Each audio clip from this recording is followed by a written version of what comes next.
Hello everyone, welcome to Gagan the reserving India IAS institute Chandigarh. आज हम एक नई सीरीज शुरू करने जा रहे हैं जिसमें हम मेंस के जो क्वेश्चंस हैं उनको डिस्कस करेंगे।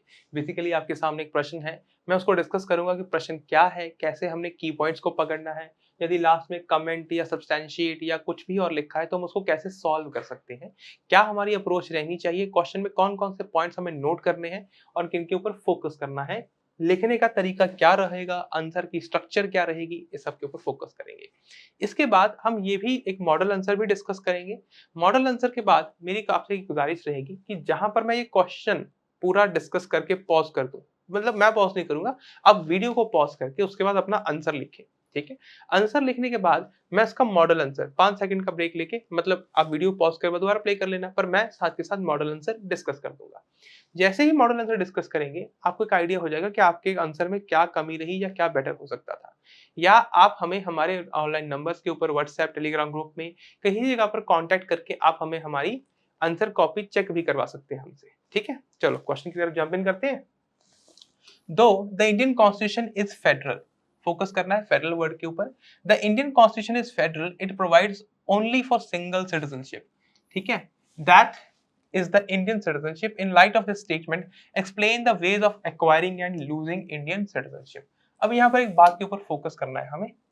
रुको, अब ठीक है। हाँ, देखो, यहाँ पर आपसे सिंपल कहा गया कि भाई भारतीय जो संविधान है वो संघीय है। ठीक है, यद्यपि भारतीय संविधान संघीय है, यह केवल एक ही नागरिकता अर्थात भारतीय नागरिकता का प्रावधान रखता है। यूजली जो फेडरल कॉन्स्टिट्यूशन होते हैं, जैसे यूएसए का फेडरल कॉन्स्टिट्यूशन है, तो वहां पर दो तरह की नागरिकता होती है। First, you are a citizen of a state, आप पहले वहां पर किसी भी राज्य के नागरिक होंगे, उसके बाद पूरे अमेरिका के नागरिक। पर हमारे यहाँ ऐसा नहीं होता, हमारे यहाँ पंजाब हरियाणा हिमाचल इसके नागरिक नहीं, आप भारत के नागरिक हैं, बात खत्म हुई। You have a single citizenship. ठीक है, पर जब हम भारत के संविधान की बात करते हैं उसे हम फेडरल कहते हैं। फेडरल कॉन्स्टिट्यूशन होने के बावजूद भी हमारे यहाँ सिंगल सिटीजनशिप का प्रावधान है। ये हो गई स्टेटमेंट।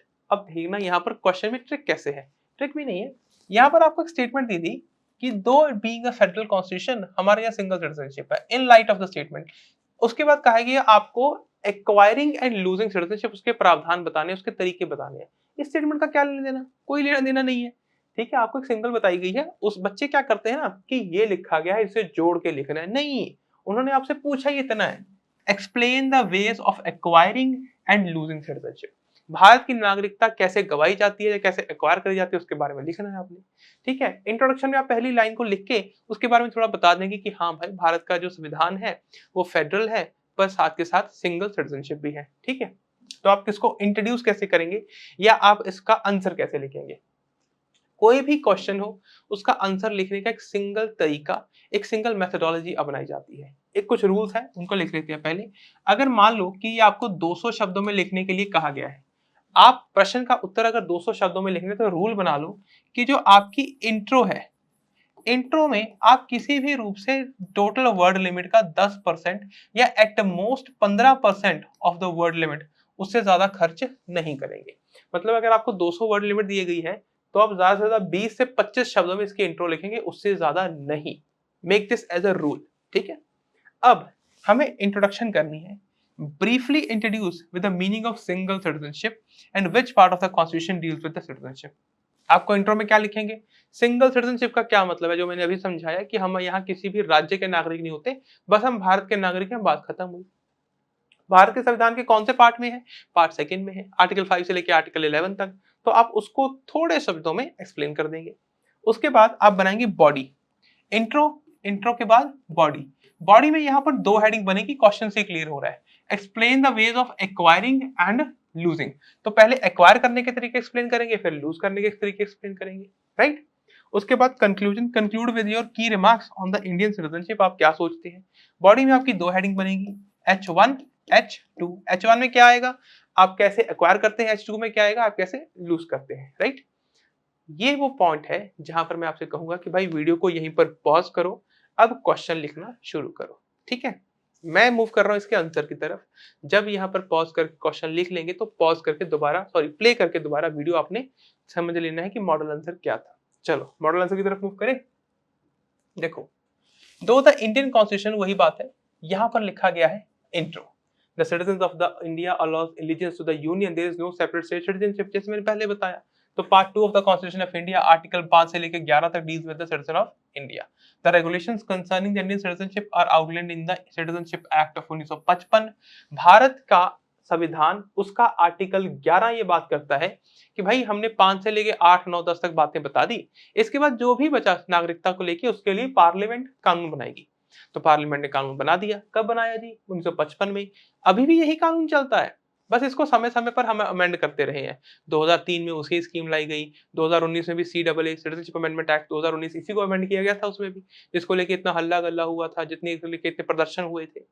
पॉइंट समझना है, सिटीजनशिप एक्ट 1955 क्या करता है, हमारे यहाँ सिटीजनशिप रूल्स को ड्राइव करता है, रेगुलेट करता है। अब हेडिंग H1, जैसे मैंने यहाँ पे लिखा था ना, H1 body, H1 body, H2, तो H1 क्या है? ये है ये एक्विजिशन ऑफ सिटीजनशिप, भारत की नागरिकता कैसे एक्वायर करी जा सकती है। जैसे बाय बर्थ, बाय बर्थ ये आगे प्रोसेस बताया गया है, मैं इसको सारे को एक्सप्लेन नहीं करने बैठूंगा कि भाई पोस्ट 1887, पोस्ट 2004, ये सब आप पढ़ सकते हैं। पर मेन तरीका क्या है? बाय बर्थ, जैसे हम सबको नागरिकता मिली है, आपको, मुझे, क्योंकि हम भारत देश में जन्मे हैं तो हम भारत के नागरिक हैं, ठीक है। दूसरा है बाय डिसेंट, हमारे माता पिता, the method application for a person born outside India but after the enactment of the constitution but either or both of the parents are Indian nationals, ठीक है।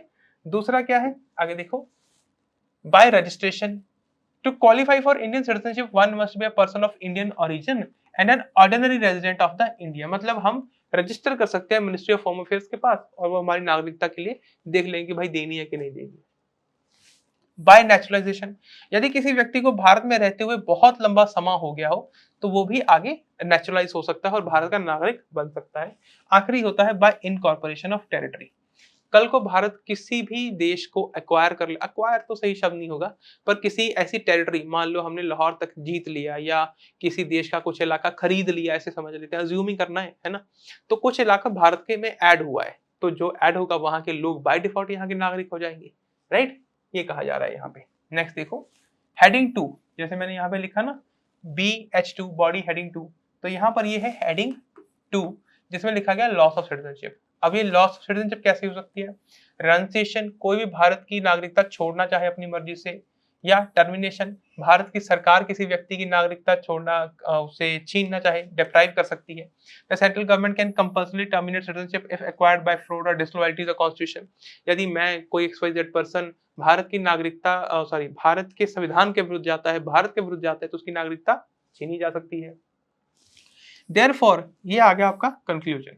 Citizenship Act of 1955 stands as a legal framework guiding the acquisition and loss of Indian citizenship, with its provision outlining the pathways for individuals to become citizen or seize their citizenship. Act plays a crucial role in shaping the dynamics of the national identity. Something very important, right?